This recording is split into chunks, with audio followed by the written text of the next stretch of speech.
everyone. I'm going to talk about old stories today. On my channel in the past, I've talked about my influences for my book, for this. On a couple of occasions, I talked about my influences. But I'm going to talk about inspiration. This comes earlier. I mean, this is like foundational stories that give us the structures. I mean, the old stuff. And in those structures is always moral philosophy. I mean, think like Aesop's fables, things like this. There's this little nugget of wisdom that can change our behavior. And my book is full of that stuff.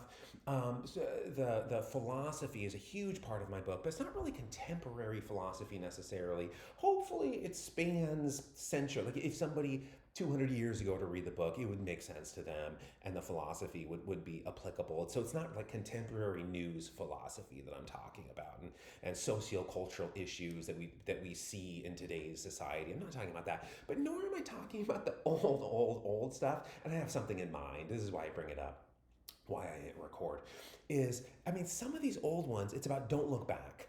I mean, if you so much as glance at your past, you risk being incarcerated by it, arrested there forever. And so think about like Orpheus. I love Orpheus. I mean, Orpheus would count as one of my influences in addition to being, a foundational inspiration of literature. I mean, like my major language, the most common language in my world is Orphic. It's spelled differently. That's a story for another time. But Orpheus, I think everyone knows the tale where, I mean, he's this bard, poet, like musician, who can charm rocks with his songs, and he has to go to the underworld. He has to rescue his snake-bitten wife, and so he goes down there, and like little triumphs, everything's going according to plan.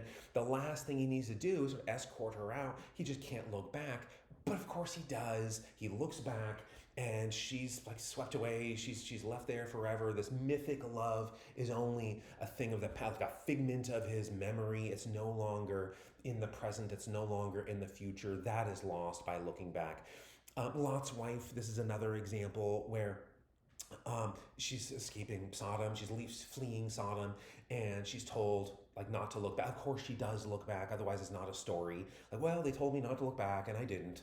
Like that's not a story. So obviously she looks back and she's turned into a pillar of salt, and maybe she's still there today, like by the dead rivers as like a little pile of electrolytes or something. But I don't know what the salt is supposed to represent. That I'm sure there's a symbolism there that's just lost on me. But the moral lesson isn't lost on me as kind of a cautionary tale of if you turn your head to look back, your neck's going to get stuck that way. That figurative kink in your neck is going to keep you arrested in the past and you'll never move into the future. I mean, I get it. Once upon a time, I think that was probably a really valuable lesson for people, for survival and accomplishment, and in the way that like the old dietary laws, like from the same era.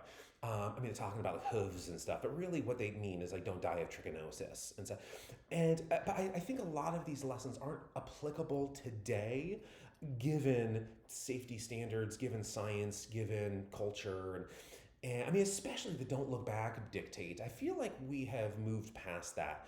I mean, we just look. I mean, everyone does. We just look at wherever we find satisfaction, wherever we find comfort, wherever we find satisfaction. That's where we look. So if you think tomorrow is going to be really bright, right? If you look ahead and you see, promise and prosperity on the horizon, that's a sunrise that you're eager to watch. If you're riveted by your current circumstances, maybe you're traveling, maybe it's like a novel work environment, maybe whatever it is, you are really enjoying your current circumstances, you say things like, I live in the present moment or whatever, as though it's like a virtue, but really you're just enjoying what it is that you're doing. But the last domain here would be the past. And the past has kind of gotten a bad rap.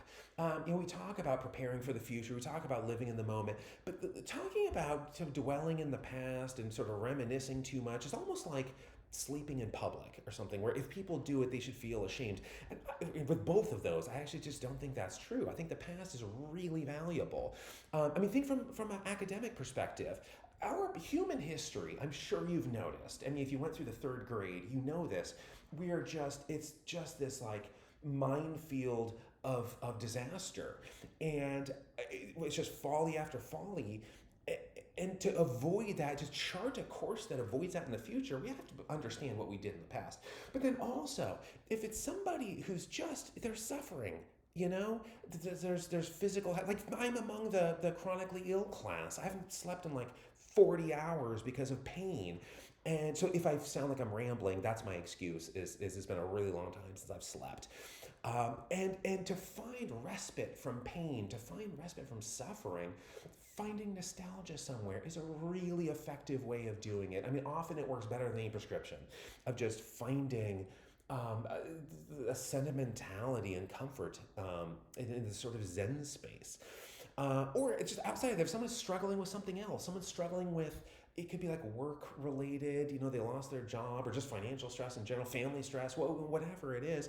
You can look back at this series of, and hopefully have a bunch of sort of triumphs and blessings and all these things that you've experienced in the past, and they can give you gratitude in an otherwise difficult moment.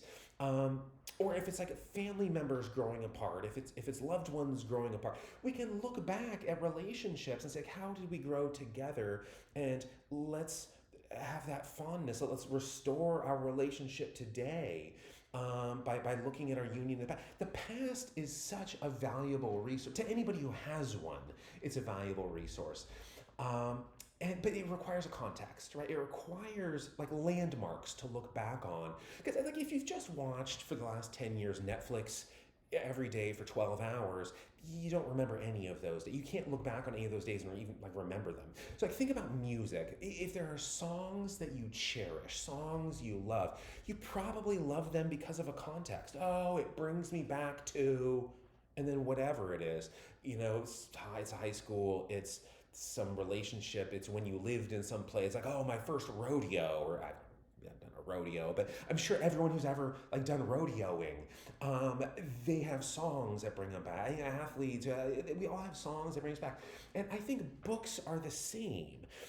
Literature is the same, and that's really a large part of the reason. It's not the entire reason, but it's maybe the bulk of the reason why my book only exists in a physical form right now. I still haven't done any electronic version of, like a Kindle version of it, because that's like watching Netflix where you don't really remember it. But if there's something you can hold in your hands, the smell of the book, the feel of the pages as you turn them, I mean, that to me is so much more sentimental. So if I'm trying to escape chronic pain, if I'm having a terrible pain day, a Kindle isn't going to work. I mean, I need to pull out, picture Dorian Gray or Princess Bride, or one of these physical books with the pages. I mean, that's what's going to work for me.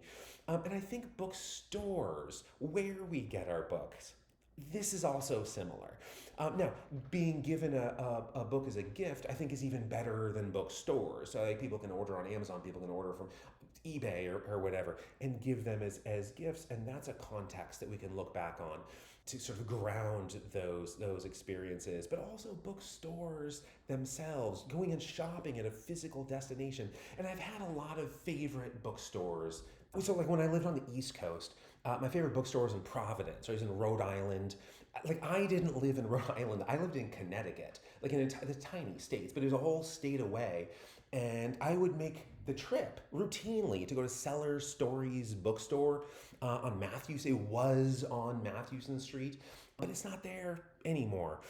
So before that, before I moved out to Connecticut, I lived in California. And my favorite bookstore then was in San Francisco. It was called Forever After Books on Haight, Haight, not like loathing, like hatred, hate. But that one's not there anymore either. Both of these closed for different reasons, but in a way, it's the same reason, that people don't value experience and context as much. Many people, not enough people, value experience and context as I do. I mean, the success of the Kindle is evidence of that, I think.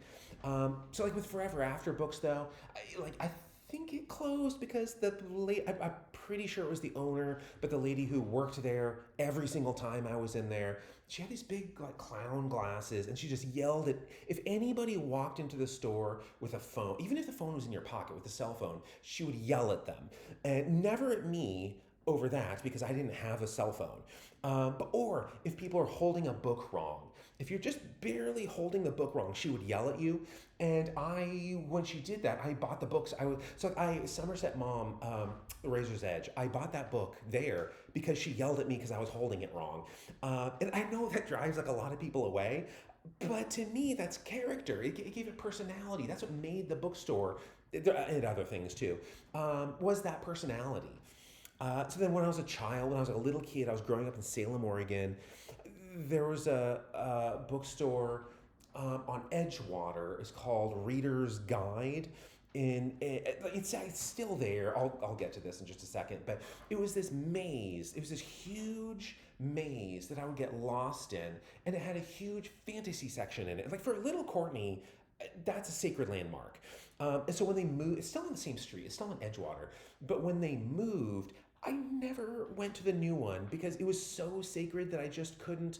It'd be like seeing a loved one on their deathbed. It's not on his deathbed, right? It's still there. I think it's thriving. But seeing like a loved one in a different context, I just didn't want my memories that were so precious to be updated. So I never went back. I think everyone should. Everyone should shop there.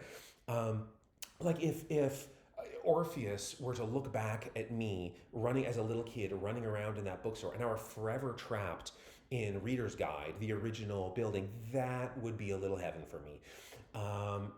But yeah, I haven't been to the new one.